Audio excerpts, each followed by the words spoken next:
Our mother came down to the docking gate to say cheerio to us. For a moment, I didn't recognize her. I thought she was just a woman working at the hotel. She had her hair scraped back off her face and tied in a ponytail, and she was wearing clothes so unlike her, and so not quite right for her shape, that it took me that moment to work out they were her sister's work clothes.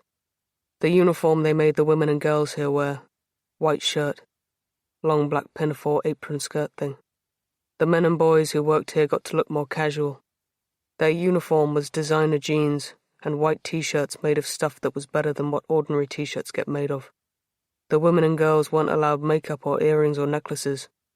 Our mother looked smaller, duller, scrubbed clean and cloistery, like serving women from humbled countries look in films on TV.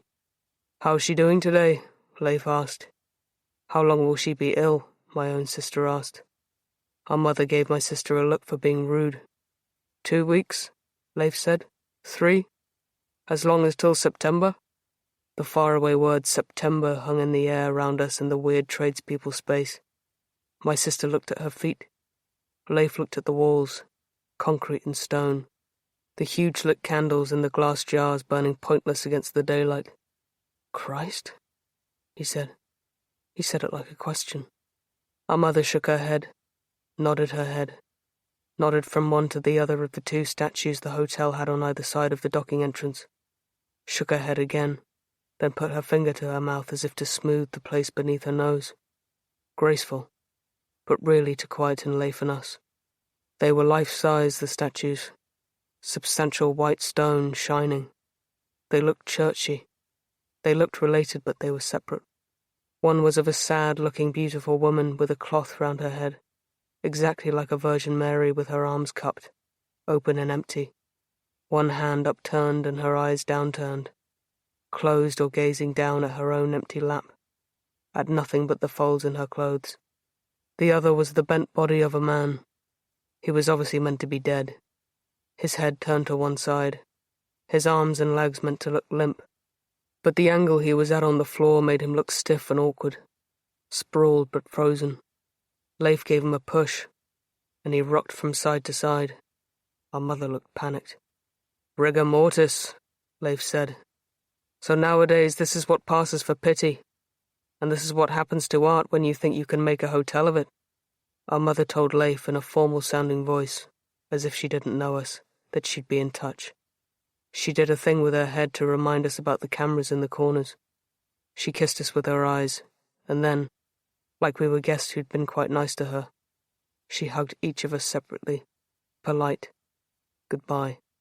We traced our way back through the crowds of tourists to where we'd left the camper van by using a Google Street Map. It was easier to navigate by the shops than by the streets, so we went towards Chanel instead, biggest thing on the map. Now Gucci, now Nike.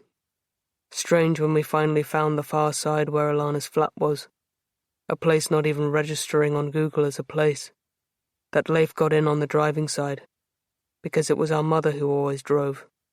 She was good at the camper van, which was notoriously tricky.